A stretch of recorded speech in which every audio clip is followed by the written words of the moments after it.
Amigos de Cara y Sello, mi nombre es Oscar Díaz. Entramos al segundo bloque del programa. En el tercero vamos a conversar con el presidente de la consultora Laub y Quijandría, que el 14 de junio publicó un provocador artículo en un diario local que dice: cerremos el Ministerio de Energía y Minas. Hoy nos va a explicar por qué cree él que deberían cerrar este ministerio. Va a ser muy interesante porque él es una persona muy conocida, muy prestigiada en el sector. Pero antes, les presentamos a continuación nuestro segmento Think Tank.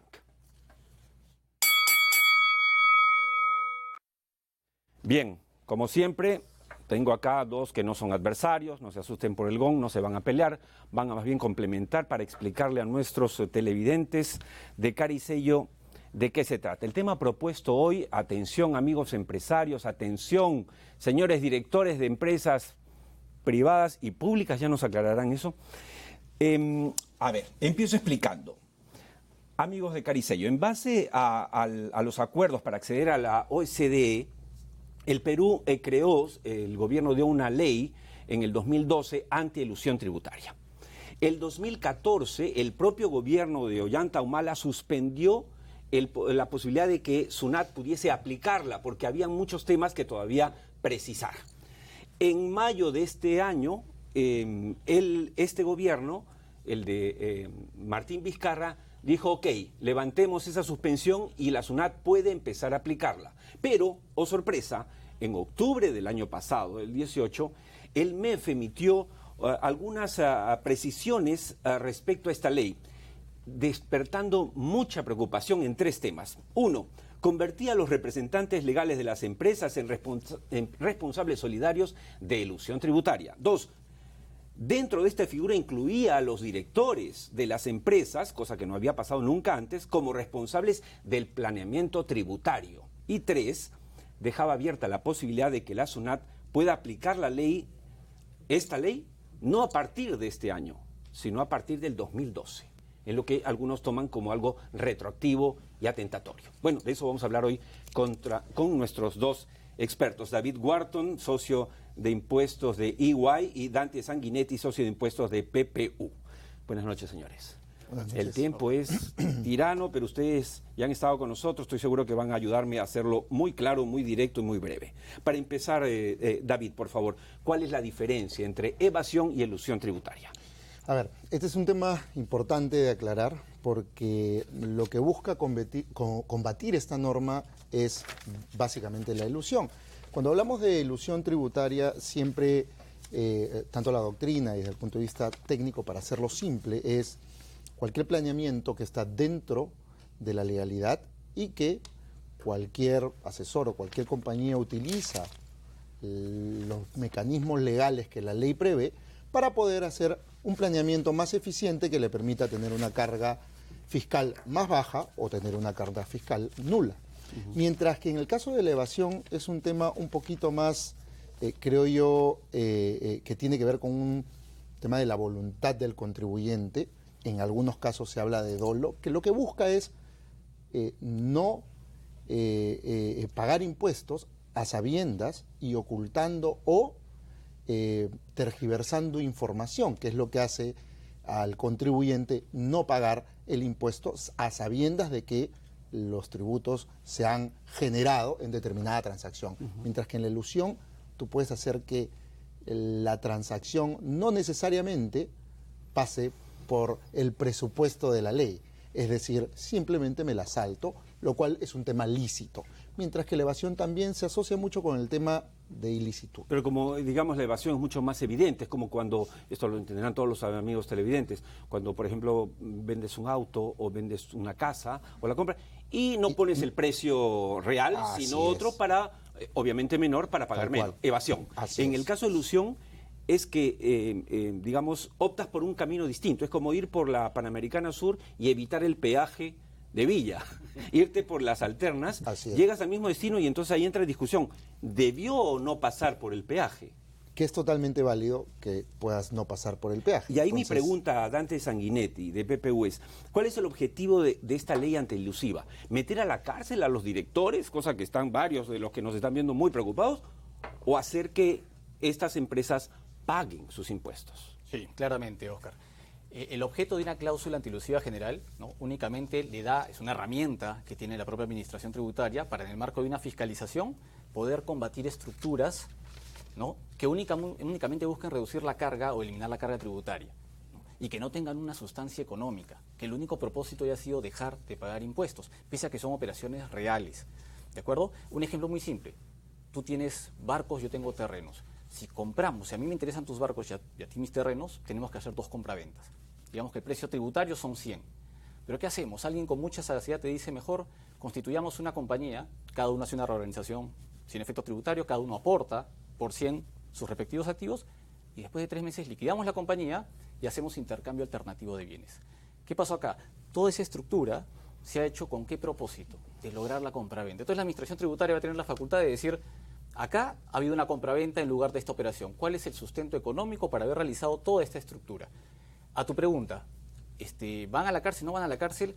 La administración tributaria persigue hechos económicos, ¿no?, con independencia de la voluntad, de la intención. El tema de la intención, si queremos decirlo de manera general, tiene que ver con el ámbito penal, ¿no es cierto? Entonces lo que va a hacer la administración es determinar si hubo o no una estructura elusiva, reconducirá los efectos económicos de la operación, y eso no quiere decir que exista o no exista un tipo o un delito penal.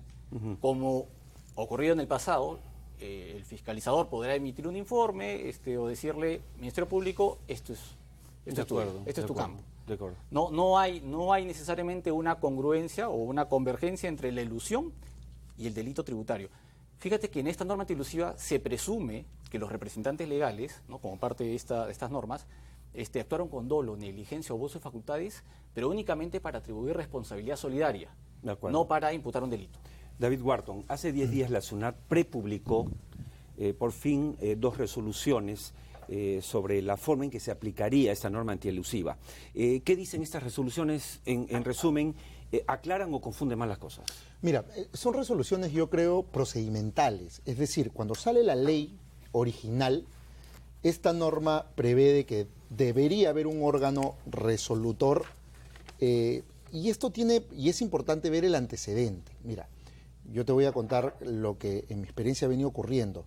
Hace mucho tiempo, hace 20 años, existe una norma en el Perú que lo llamábamos la norma octava. Y la norma octava lo que buscaba era buscar hechos económicos. Esta norma se utilizó en muchos casos durante toda una década, pero se sintió de parte del inversionista y del sector privado que fue una norma que SUNAT abusó mucho en su uso, y la verdad es que ante ese abuso se perdió un poco de legitimidad, eso es la verdad. Entonces teníamos una norma que sí, que sí servía para combatir un poco la antielusión, porque esto no es algo novedoso. Sí, claro. Tú comenzaste hablando muy bien del tema de la OSD y que es un poco la tendencia mundial, y eso es cierto. Pero lo que es cierto es que la elusión existe hace muchísimos años.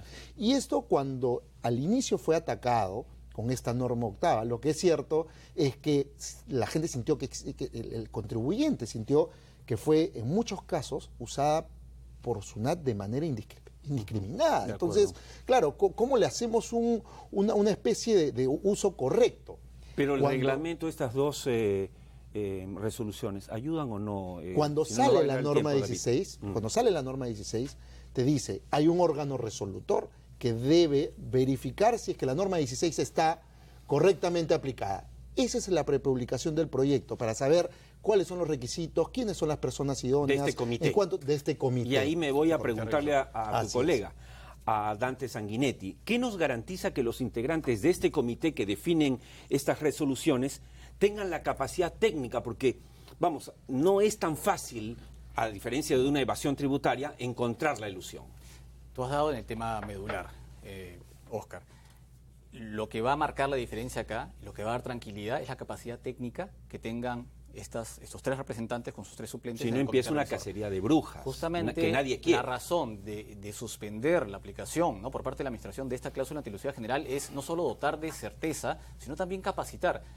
Afortunadamente, y esto juega a favor de todos, creo yo, en mi opinión, cada vez más, esto como es una tendencia global, y mencionaste que es de cara a unas buenas prácticas internacionales de cara al ingreso a la OCDE, cada vez manejamos un lenguaje común. Entonces, estas personas se van a nutrir, afortunadamente, de la doctrina de la legislación española, de la legislación chilena y colombiana y todos los antecedentes que como, digamos, miembros de la OCDE en algún momento, ¿no?, intentamos incorporar. Pero eso es clave, el tema de la capacitación. David, ¿cómo se aplicará finalmente, según tu lectura, la ley antielusiva? A ver, vayamos a hechos concretos. Y yo sí creo que hay bastante carne para poder concluir hechos concretos. Primero, ya sabemos que la SUNAT la va a aplicar para años anteriores. Y eso es un hecho. Sí Esto o sí. se discutió, sí o sí. Claro, Esto el se Congreso, discutió para en que el sepan los Congreso. televidentes, el Congreso había visto la posibilidad de hacerle esa precisión, pero bueno, ya eso se quedó Bueno, ahí. está el dictamen, Ya. nadie lo ha discutido, Sí, sí. para que no sea así, pero ya SUNAT tiene la opinión de que va a ser para atrás. Segundo, lo va a aplicar a los directores y va a haber, la responsabilidad solidaria existe y va a esperar que en cada acta que en su momento salió, se ponga exactamente cuál es el planeamiento tributario. ¿Para qué? Para ver quiénes participaron. Y eso es una de las prepublicaciones también, ver quiénes han participado en todo el planeamiento. Eso es algo evidente. Y lo tercero, creo yo, es que la administración, a diferencia de en el pasado, y para parar esta cacería de brujas que mencionaron en algún momento, ha establecido pues que este órgano sea una especie de filtro. Y creo que la consecuencia va a ser que no es una norma masiva, primero. Segundo, como no es una norma masiva, va a aplicar a los principales contribuyentes. Y tercero, no a cualquier transacción. O sea, no a cualquier transacción común y corriente de cualquier persona natural, por ejemplo, sino a transacciones grandes e internacionales que involucran mucho dinero. Última pregunta, Dante Sanguinetti. En resumen, ¿ustedes ven como algo positivo o negativo la aplicación de esta ley antielusiva? Es una necesidad, ¿no? Es imperativo que la Administración Tributaria tenga facultades de alguna manera discrecionales y por eso apuntamos a la capacitación de los funcionarios de aplicarla. ¿Qué se va a lograr? Primero es una medida disuasiva, Oscar. Los funcionarios, los directores, los asesores, ¿no?, tendrán o lo pensarán dos veces antes de introducir una estructura legal, pero con un único propósito de reducir su carga. Segundo, eso sin duda va a incrementar la recaudación, ¿no? Vamos a ver en qué medida. Claro, no es un aumento de base en todo caso, No, sino claro. que va a aumentar la recaudación porque vas a ir donde los mismos. No se va a y ir, vas a no se va a identificar ampliar la base exacto, tributaria. las veces en que se está eludiendo. Para eso combatiremos la evasión, De ¿no? No es acuerdo. el caso, ¿no? Exacto, Sí. no es el Y caso. tercero, atendiendo a las responsabilidades que se le están atribuyendo a los directores, las empresas ya están tratando de buscar buenas prácticas corporativas, Bueno, claro. ¿cierto?, para tener filtros, pedir información y cuidarse de estas atribuciones. Acá, si yo fuese director de una de estas empresas, ya estaría llamando a Dante y a David para que me asesoren. Muchas gracias, señores. A ti. Muchas Oscar, gracias por haber muchas estado con gracias. nosotros. Bien, nos vamos al último corte del programa para luego regresar con Antino Henlao. Vamos a ver nuestro segmento Volver al Futuro. Se los recomiendo sobre todo a los que están preocupados por su peso. ¿Saben ustedes que va a existir un chip que les va a controlar la dieta? Miren ustedes cuándo. Volvemos después los mensajes con Anthony Lau.